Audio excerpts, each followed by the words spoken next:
Hello, everyone. Welcome back to another episode of No Huddle. Like I always say, if you love college football, you're in the right place. We have a great episode today. We'll be taking a look at the conference schedule for the American Athletic Conference after they released it earlier this week. Then we'll take a look at some of the best quarterback, wide receiver duos in the country. I'll also give my thoughts on the possible rule changes coming to college football. And then to end the video, we'll look at my list of the top spring games that we'll need to watch here in the coming months. So let's get things started here. Talk some American football. American Conference schedule just got released earlier this week, like I said. A lot of big time games for this conference in the non-conference window. Week 0, opening game, you have Navy versus Notre Dame. That game's in Ireland. Big time opportunity for Navy, getting a big time program like Notre Dame to agree to a non-conference game like that in week 0. Remember last year Nebraska Northwestern played in the Ireland game. That game did pretty well for ratings, so this is huge for the American Conference. On September 2nd, East Carolina, they traveled to Ann Arbor to take on Michigan. Also on September 2nd, Rice, they traveled to play in Austin, Texas to play the Longhorns. And also on September 2nd, this is a big day. Ole Miss also has to play at Tulane. That's probably the biggest game of the day for the conference. Number Tulane, they finished off their season very well, beating USC in the Cotton Bowl. Biggest turnaround in college football history. And now Lane Kiffin has to take a out-of-conference road game, even though he's in the SEC West. Hardest schedule. And I'd say Auburn probably has a harder schedule just because they play Georgia every year. But Ole Miss, they play the SEC West schedule every single season. And now they have to take a trip to Tulane. Definitely not ideal there for the Rebels. Charlotte gets a Big Ten opponent when they go on the road to play Maryland. On Saturday, September 16th, Oklahoma, they travel and play Tulsa on the road. It's a big opportunity for Tulsa. Also, Alabama travels and plays South Florida on the road. You rarely ever see Alabama take a road game like that. But yeah, they have to travel to Florida to play the Bulls. They finished last in the American last year, so I don't know how much of a test that's going to really be. On that same day, Florida Atlantic, they have a matchup with Clemson. Saturday, September 23rd. Now, September 2nd was a pretty big day, but the 23rd, this might be the biggest day and the biggest opportunity for the American Conference in terms of games outside of the conference. Games that day include UAB at Georgia, Charlotte at Florida, Florida Atlantic at Illinois. Yeah, they go on the road to play Illinois. Memphis versus Missouri, that game's in St. Louis. Miami Hurricanes, they travel to play at Temple. UTSA at Tennessee, this is a big-time matchup. Frank Harris, the electrifying quarterback for UTSA, he's returning. UTSA was one of the better non-Power 5 teams last year. Now they're headed to Knoxville, take on most likely Joe Milton. Never know Nico could get that starting job, but nonetheless, that's a pretty big game. And then SMU at TCU. This will probably be the nightcapper, probably the biggest game that day. Sonny Dykes versus former team. TCU after coming off a national championship game appearance, hosting SMU. And then Saturday, September 30th, Boise State at Memphis to end the non-conference. Now, the biggest and most important conference games, when making this list, I looked at the top contenders in the conference. Then from there, I found games that could have the biggest impact. Some of the top contenders that I think will be battling for the title in the American Conference are Tulane, UTSA, SMU, and then my dark horse is Memphis.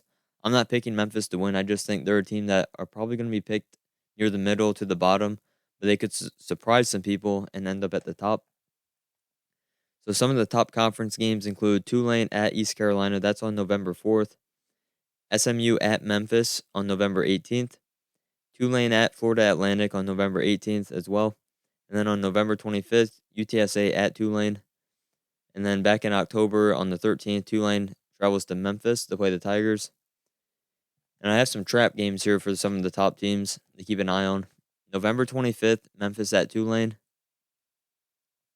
Or Memphis at Temple. That game, I don't know where that falls on their schedule in terms of, because I know SMU plays at Memphis on the 18th. So that would be a pretty big game for Memphis. They get to host SMU, but then they have to turn around and travel to Temple, and that's why I think that's going to be a trap game for them. Then you have SMU at Temple, SMU at East Carolina. Those are back-to-back. SMU prior to that and after that, they have some pretty big games. So it's definitely something to keep an eye on. And then UTSA at Florida Atlantic on October 21st. Now, UTSA, they're probably going to be right up there, probably top 20, top 25 team to start the year. And they have a pretty good shot at being a one-loss team when this game arrives, given that they play Tennessee. I know not many people are going to pick them to win that game, so they could have one loss. And they could easily look over Florida Atlantic, and that's why I put that as a trap game on there. And then the conference championship game is on Saturday, December 2nd for the American Athletic Conference. All right, let's head to the next topic. Let's take a look at some of the best quarterback wide receiver duos in college football. Now, this list that I have, this is probably going to be a part one to a multiple part thing that I do. This is not a ranking, this is just a list. But to start things off, I have Ohio State with Kyle McCord or Devin Brown, either one, and then pairing them with Marvin Harrison Jr. Last season, Marvin Harrison Jr., he had 77 catches for 1,200 yards and 14 touchdowns. Remember, he was also a consensus All-American, and his 14 touchdowns were good for fourth in all of the FBS. Now, he didn't win the Blitnikoff, but I think it's fair to say he was probably the best receiver in college football last year, and he's probably going to be the best receiver this year. No disrespect to Jalen Hyatt, I just think Marvin Harrison Jr. was on a different level all of last year. So whoever does win the job here, between Kyle McCord and Devin Brown, they're going to have the best receiver in college football to throw to. And Ryan Day calling plays, and both these quarterbacks are very talented. Like, we can't overlook that and just think, oh, CJ Stroud, he's leaving. Their offense isn't going to be as good. Because when Justin Fields left after 2020, Stroud stepped in, and Ohio State had one of the best passing attacks in all of the FBS these past 2 seasons. So I feel pretty confident in saying that Kyle McCord, given he's probably the favorite to start, pairing him with Marvin Harrison Jr., that could be top 5, top 10 duo in the country. Next on the list, I have Washington with Michael Penix Jr. and Rome Odunze. Probably the most underrated duo, regardless of position. 2 of the most underrated players in college football. Michael Penix last year, he led the Pac-12 in passing, and he was second in the entire country in terms of passing yards. He threw for over 4,000 yards along with 31 passing touchdowns to 8 interceptions. And then Rome Odunze, like I said, he's probably the most underrated wide receiver. He's finally starting to get that recognition. I see a lot of lists out there. I know PFF, they do their rankings, like best receivers, best running backs, best quarterbacks. And Odunze was right up there for best receivers for 2023, according to the PFF grade. I don't know how much you guys pay attention to that, but it does hold some weight, given when you turn on the tape and you look at his stats. I mean, he had over 1,100 yards and 7 touchdowns last year. And they also had McMillan on the outside, too. So this was like a 1-2 punch, just like Marvin Harrison and Emeka Egbuka were last year for Ohio State. That's very similar for Washington. And I think this is going to be right up there, probably the best statistical duo in the country. They might not have like the best team success like Ohio State could, but these two probably going to have the most passing yards and receiving yards out of anyone on the list. Very talented duo, and I'm excited to watch what Washington does this year. Kalen DeBoer, very successful first year, 10-2 in the regular season, ending with a bowl game win, finishing 11-2, very successful headed into next year. Next up at number 3, we got Quinn Ewers and Arch Manning battling out for the quarterback spot, and then you pair one of them with Xavier Worthy. I think that could be a very good duo. We saw glimpses of Quinn Ewers and Xavier Worthy last season. But you know, Quinn, he was playing with an injury, and no one really knows how much that was affecting him. It definitely was affecting him to some extent ever since that Alabama game, because before he got injured against Alabama, he was lights out, playing like the number 1 recruit like he was coming out of high school. And he's got all the tools. Last season, he threw for over 2,000 yards and 15 touchdowns in limited games. He only had 6 interceptions, too, which is very good. The only concern is he had a very low completion percentage at 58%, which is the lowest among all the quarterbacks on this list. But Xavier Worthy, he had a drop-off in production as well in 2022 from where he was in 2021. Remember, he bursted onto the scene as a true freshman. Really showed out in the Red River rivalry against Oklahoma. First play of the game, took it to the house, put his name out there. all the spotlight was on him. And then he had a slight drop off last season. He had a couple of huge drops in the Alamo Bowl against Washington. That might have costed Texas the game. Nonetheless, he still had nearly 800 yards and 9 touchdowns. He's definitely due for a big 2023, and he definitely has the ability to do so. Next up, I got Jordan Travis and Johnny Wilson at Florida State. Jordan Travis, he was one of the most improved players in 2022. He threw for 3,200 yards, 24 touchdowns, and just 5 interceptions. He also ran for 400 yards and 7 rushing touchdowns. Johnny Wilson also had a very improved season last year after transferring from Arizona State. He had 43 catches for 900 yards and 5 touchdowns.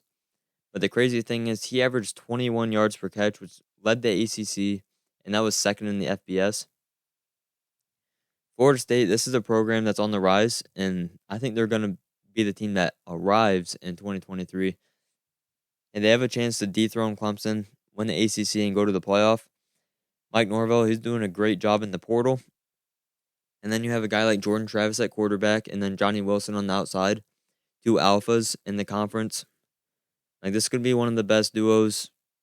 Just like I said earlier in the segment, regardless of position, you have 2 of the best players in college football on your team. Because Johnny Wilson's a guy you can't leave one-on-one. He's tall. He's athletic. People his size aren't supposed to run like he does. Yeah, drops can be a problem, but when he's on, he's on.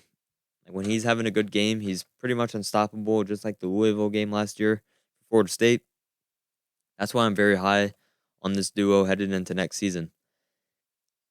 Next up, I got Bo Nix and Troy Franklin.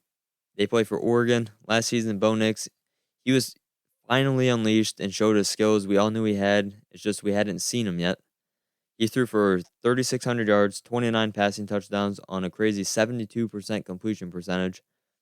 All of those are career highs for him. He also ran for 500 yards and 14 rushing touchdowns. Bo Nix, I mean, there's a point last season, probably headed into the last month, when he was a Heisman candidate. Like, he was playing some of the best football we've seen out of a quarterback on the West Coast.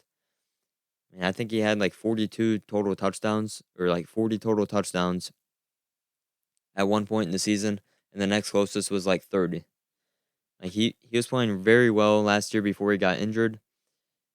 Yes, Oregon, they lost Kenny Dillingham. He's the head coach at Arizona State now, but they brought in Will Stein. I think that's going to be a very good pairing, giving Bo Nix a guy that likes to pass the ball. Will Stein's a very good quarterbacks coach. Just look at Frank Harris at UTSA last year. UTSA was very proficient in their passing game. I think Bo Nix is going to have just as good of a season coming in next year, and a big part of that is having Troy Franklin. Troy, he was a breakout player in the Pac-12 last year. He had 62 catches for nearly 900 yards and 9 touchdowns. He was a former 5-star recruit, and in 2021 under Mario Cristobal, you just couldn't see that ability. Oregon, they weren't a team to throw the ball over the yard. A lot of running. You kind of fell down the depth chart just a little bit. But once Dan Lanning and company, they got on campus, they saw the talent, got him on the field, and what do you know, he had a breakout season. I expect a big season from him. Probably going to go over 1,000 yards, probably 10-plus touchdowns for him. Great weapon for Bo Nix to have. And for the last duo on the list, I have Jaden Daniels and Malik Neighbors. They play for LSU under Brian Kelly. Last season, Jaden Daniels, he threw for nearly 3,000 yards and 17 touchdowns to just 3 interceptions. He also ran for 900 yards and 11 rushing touchdowns. Malik Neighbors, he had a big-time breakout year last year. He had 72 catches for over 1,000 yards, but he only had 3 touchdowns. And that's part of the reason why I put them on this list. Because I think Malik Neighbors is going to have that production. He's going to have the catches. He's going to have the yards. But I think Jaden Daniels and him, they're going to be forming some type of chemistry here. You know, Kayshon Boutte, he's gone. He's going to the NFL. So it's time for a new wide receiver 1 in Baton Rouge. I think Malik Neighbors is going to be that guy. I think Jaden Daniels is a dark horse for the Heisman. Just like Florida State, LSU, very good season last year. Matter of fact, they play each other in week 1 next year. And that quarterback battle, that's going to be fantastic. I think the winner of that game between Jordan Travis and Jaden Daniels, the winner of that game is going to have a real good shot at being in the Heisman discussion as the season goes on. Now, if that's LSU, that means Jaden Daniels is going to be right there. And having a guy like Malik Neighbors is only going to help his case to win the Heisman and possibly put LSU in contention to get to the playoff, win the SEC West again. Probably going to have to play Georgia, but nonetheless, put them in a position to do so. All right, the next segment I want to talk about is the possible rule changes coming to college football. Earlier this week, it was reported that the leaders of college football, many of the top people, were considering 4 rule changes to speed the pace of the game and shorten games overall. The first one was the clock continues to run after first downs unless it's under 2 minutes before the half or at the end of the game. Here's my thoughts on this. I am not for this for one reason. I like what separates college football from the pro game. I like how the NFL doesn't stop the clock for a first down. Like, I think that's unique to pro football. I think that's unique for the NFL. On the flip side, I think it's unique for college football to stop the clock after a first down. And I personally, with all of these, I don't see the need to shorten the games. Like, as a fan, I want to be watching these games as long as I can. Like, I'm here for the ride, the entertainment. Like, I just don't see why we need to shorten the games other than what they said.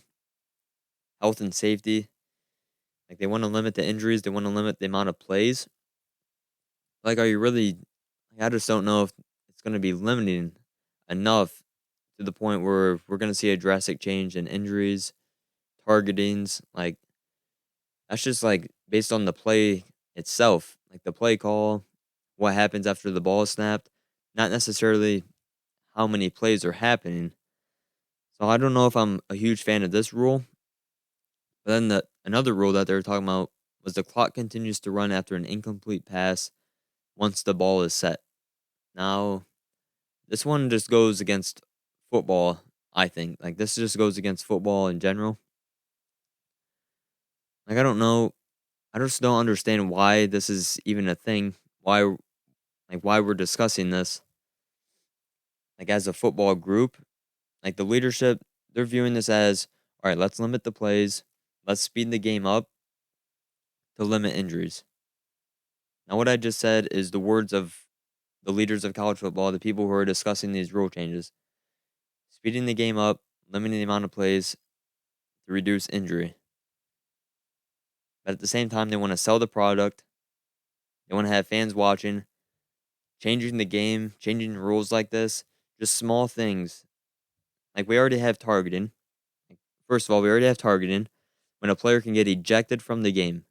A player can get ejected from the game for accidental contact, and it may look bad because he lowered his helmet or he blindsided someone. Like, maybe they both didn't see each other and that player could get ejected from the game. Like, we already have that, and I already hate that rule. Like, I just don't think it's fair to a player. I'm getting sidetracked here talking about targeting, but my point is, like, we're changing the game, and it's like officiating is taking over, and we're trying to change the rules to just change the game of college football. What separates it from the pro? Like, the NFL, they don't have ejections, they don't have targeting. They just have 15-yard personal foul, next play. Okay, that's the NFL. College football, we have an ejection. So we're staying different there. Why can't we just stay different when it comes to time? When the clock's running, when the clock's not. Like, the under 2 minute thing for the ball stopping after a first down. That's like a mini 2 minute warning, right? Like, is that them trying to get closer and closer to possibly having a 2 minute warning just to fit in some more commercial breaks? Who knows? I don't know if I'm for either of those, but I am for this third rule. I'm all for this. No more consecutive timeouts to ice the kicker. I think this is one of the most overrated things in college football. You can go look at any stat you want, and every stat it proves that icing the kicker really has no effect whatsoever. Just don't call the timeout. See if he misses. Right. Most of the time, if you watch the game, the kicker will actually miss the field goal when you call the timeout. Come back and make it. So I totally understand why this rule could get passed, and I think it should. Like, if you want to limit time, do this instead of changing the game, changing how coaches have to manage the time. Because calling consecutive timeouts to ice the kicker, that's not changing the game. Like, the clock stopped already. Like, the kicker has to sit there and think about it already. Like, is making him think about it more really going to help? Like I said, most of the time they go up there and make it anyways after missing the one when he called a timeout. The fourth rule was there would no longer be untimed downs at the end of a quarter on a defensive penalty. The play would then start the next quarter. So here are my thoughts on this. I think this should have been in place a long time ago. I never understood the untimed down, that whole thing. The untimed down really has never made sense to me. So I think this is a good idea. I think starting the next quarter with the play, like with the next play, like it should be, right? The quarter ended. Okay, that was the last play. On to the next quarter. We're going to go right where we left off, start the clock after the penalty, redo third down, second down, whatever it is. So the first two rules, I'm not sure I'm for them. The whole clock stops after a first down, incomplete pass. I'm not really for those, but I'm 100% on board with the no more icing the kicker, consecutive timeouts, and then no more untimed downs at the end of quarters. All right, the fourth and final topic for today's episode is spring games that we need to watch and some spring games that you guys need to keep your eye on. Because we're getting close. We're getting really close to spring. You can feel it coming. It's almost March already, which is crazy to say, but we're almost there. And number one on my list, I'm just going to start right at the top. We're going to have Wisconsin. New head coach Luke Fickell's coming in. They have new offense coming in as well under Phil Longo. Now, I think this is going to be the end of an era for Badger football. I think they're going to go totally away from the 12, 13 personnel.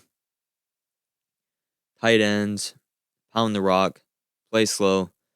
Like, that's not how Luke Fickell plays. That's not the type of offense he brought Phil Longo in to run. Phil Longo was at North Carolina with Drake May throwing it all over, lighting up the scoreboard, 40 points per game, nearly. Like, I think that's what we're going to see, and I hope that's what we're going to see. Like, I want the Big Ten to change, especially the Big Ten West. You think of Iowa, Wisconsin, Illinois. Like, those teams are not explosive at all, and they've all stayed traditional. They've all stick to what they became known for, especially Wisconsin. Now, I'm not taking anything away from how the Badgers made their program, because they're right up there for running back university. Some of the best running backs we've ever seen have came from Wisconsin. With that being said, you bring in quarterbacks like Tanner Mordecai and Nick Evers to battle out for your starting job. I don't think you're bringing them in to hand it off 65 to 70% of the time. Now, speaking of the quarterbacks, I think Luke Fickell brought in two very talented options that can put Wisconsin in a position to win the Big Ten West. I think they should be the early favorite to win that division. And a big reason, I think that is, they also have Braylon Allen at running back, who's a top 5 running back headed into next season. I'm also curious to how they'll use him, how he will be utilized in this offense, whether it's the passing game, because we haven't really seen much of him being like a third down back. And then another positive, when you bring in Phil Longo, that's going to help out Braylon Allen a ton. I'm sure some of you guys have seen his Twitter when he said, no more 8 and 9 man boxes. Now that may sound crazy, but yes, when you come out in 13 personnel, there's almost no defensive backs or anyone back. There's no threat of a pass for the Badgers, and that's all going away, hopefully. Braylon Allen's going to have some easy boxes to run on. They're going to spread out the defense, and let's be honest, he's going to be able to showcase his ability even more. When you have to run between the tackles every play, you're just going to be showing off your ability to break tackles, yards after contact. But now, get him in space, see what he can do. And I think this could really help his draft stock as well. And I think we're going to learn a lot in the spring game, see what the offense looks like, see if Braylon Allen does get a lot of reps in the passing game. So I'll be very curious to see how things go there. The next team, Nebraska, sticking in the Big Ten West. New head coach Matt Rule. I'm curious to see how the staff chooses to run the spring game. Matt Rule, he's done it in multiple different ways at Temple and Baylor. So I'm curious to see how he does things here. And then you also have Jeff Sims versus Casey Thompson, quarterback battle going on. Personally, I think Jeff Sims is going to win the job. I may be a little biased because I'm a huge Jeff Sims fan. I always thought when he was at Georgia Tech, he was like a one-man band out there doing everything he could. Didn't really have any help. Didn't have help at all, I should say. Like, he didn't really have anyone. He was out there just doing everything he could. And then you have Casey Thompson, who had a pretty good season last year. He came from Texas. Many people expected Scott Frost.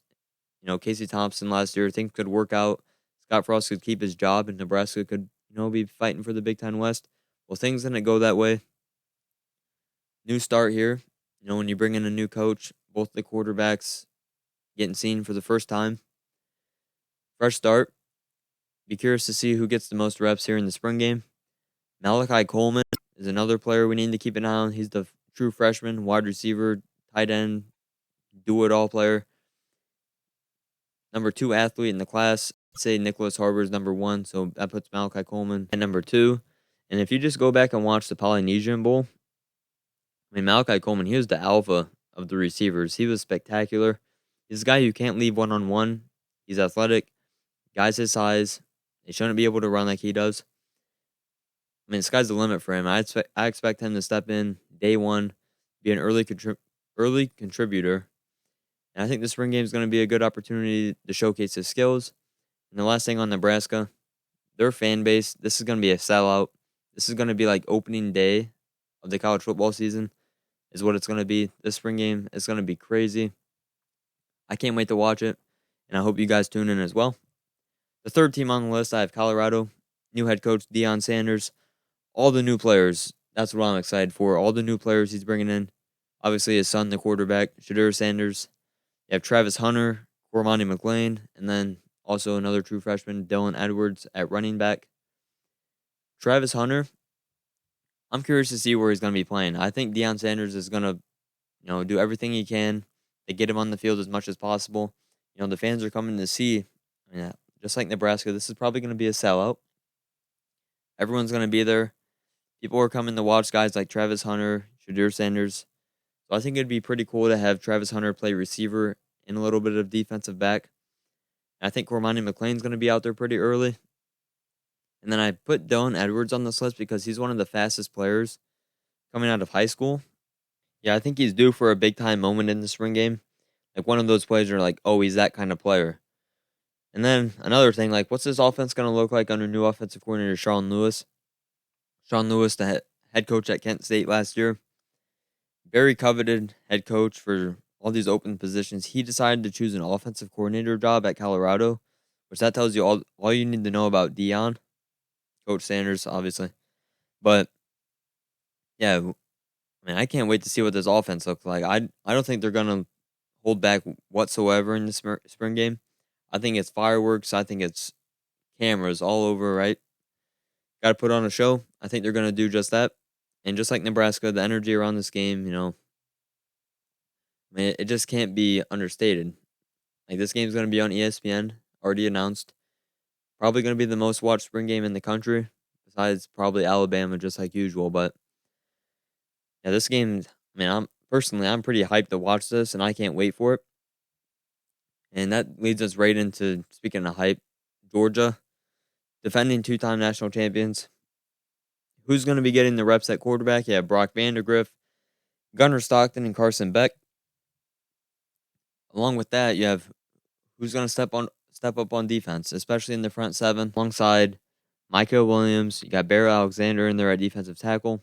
Like, who are going to be some other guys that step up and make a play here in the spring game? I'm curious to see.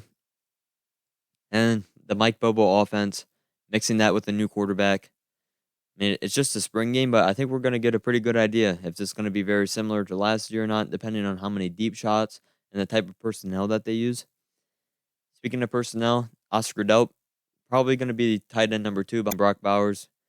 And let's see if will he stand out in the spring game? Will he make some plays? In a loaded tight end room, they're bringing in some very talented true freshmen. So I think the tight end room probably the biggest alongside the quarterback. But I think the tight end, keep an eye on that. Georgia likes to work their tight ends into the offense. They're definitely going to have a lot of options there. Next up, we got UCLA. Chip Kelly, he's ready for another great season. The Bruins were fantastic last year. Definitely a good season to build upon. Quarterback battle. That's what everyone's eyes are going to be on, and rightfully so. You have Dante Moore, talented five-star true freshman, going up against Colin Schlee, the Kent State transfer.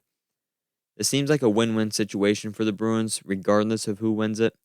I think the spring game could tell us a whole lot at who has the edge right now, depending on who gets the most reps, who goes out there first. That's just the type of coach Chip Kelly is. Personally, I'm so excited to watch Dante Moore. Like, I think this dude's a stud. I think he's coming in with the attitude like I'm gonna win this job. And if he puts on a show like he did at the All American Bowl in the spring game, like I think he's got it sealed. I think the talent's there. I think talent could surpass experience in this situation. And Dante Moore definitely has a lot of talent. Another new guy, they got Carson Steele. He's the Ball State transfer running back. He was top 10 in rushing last year in all of the FBS. Now, this guy, he's a stud at running back. I mean, you look at him, it looks like a linebacker out there, really. Especially from like the waist up, it looks like a linebacker. He's not afraid of contact. He's going to fit in perfectly well, fill in the void of losing Zach Charbonnet. Imagine being UCLA, right? You're losing Dorian Thompson-Robinson and Zach Charbonnet, and you go and get Dante Moore, a five-star quarterback, Colin Schlee from Kent State, who's a very good starting quarterback. He's good. I'm not trying to diss Colin Schlee because I like Dante Moore. That's why I said it's a win-win. Like, you lose DTR to have one of these two guys be your starter, and then you have Carson Steele, who was one of the best running backs in the transfer portal, to step in for Zach Charbonnet. That's the glory of the transfer portal right there. And I can't wait to watch these two guys, I guess these three, all play in the spring game. And then my last question about UCLA. Will fans show up? Will fans show up to the Rose Bowl to possibly watch Dante Moore put on a show, to watch the Bruins, watch Chip Kelly, see what their team's going to be like? And with that being said, you also have to remember that UCLA, their spring game is not like the others I listed here. Like I talked about Matt Rule at Nebraska. Like, let's see how they run this. Chip Kelly just needs to have like a full spring game. Not this scrimmage practice type when we go 7-on-7, the O-line drills. We need to have a game, at least one half. Just play a game. Like, I just want to see some guys make some plays. Like, that's what the fans want. The fans don't want to show up and watch like a glorified practice scrimmage. They want to watch a game. They want to watch a game, just like Colorado is going to have. Everyone's going to be watching Colorado because they're going to be playing a game. Deion's going to have a show going on in Boulder. In UCLA, Chip Kelly, he could waste this opportunity and do what he did last year and have just a glorified practice. I hope not. I hope they play a game. I hope he changes view on this. I can't wait to see what he does. And the last team on the list, I have the Texas A&M Aggies. Now, some of the attention is off of Texas A&M after they had all of it a year ago at this time. They had all the attention, signing the number one recruiting class, all this talent. People were picking them to win the SEC, go to the playoff, all that. But now, no one's talking about them, right? Like, people just don't talk about Texas A&M. They're like, oh, 5-7, okay? Like, they're going to be the same thing next year. Well, who knows, right? They could easily flip that around. And it all starts in spring practice, the spring game. Quarterback, Connor Wegman. Get to know the name. This kid's very talented. He was held back last year. A lot of other things going on inside the locker room, off the football field for this team. Connor Wegman, he was a very solid player. And his character is very high level. Like, this kid could be a leader for them. And you bring in Bobby Petrino, a quarterback coach, offensive coordinator. I don't know how him and Jimbo are going to gel together. That's still going to be a question mark up until probably week 10, right?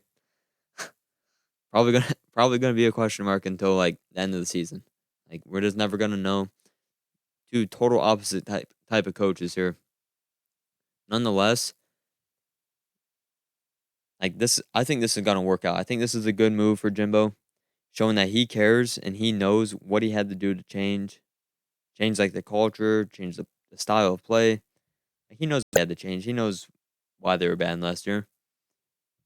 But in terms of the spring game and what we need to be watching for, like, how's this operation going to be ran? Is Petrino going to be on the field next to the Jimbo? Or is he going to be in the booth watching things overhead?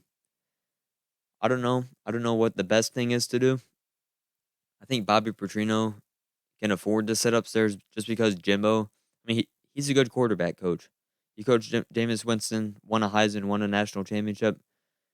So you already have Jimbo on the sideline. After the drive, Connor Wegman come over, talk to him. Petrino has the eyes upstairs, calling the plays. So I'm definitely curious to see how things go there. And Texas A&M, like I said, they were the final team on this list. And yeah, that's gonna do it for today's video, guys. Let me know your thoughts down below. I really appreciate you guys tuning in. Be sure to leave a like and subscribe to the channel before you head out, and I'll catch you in the next video.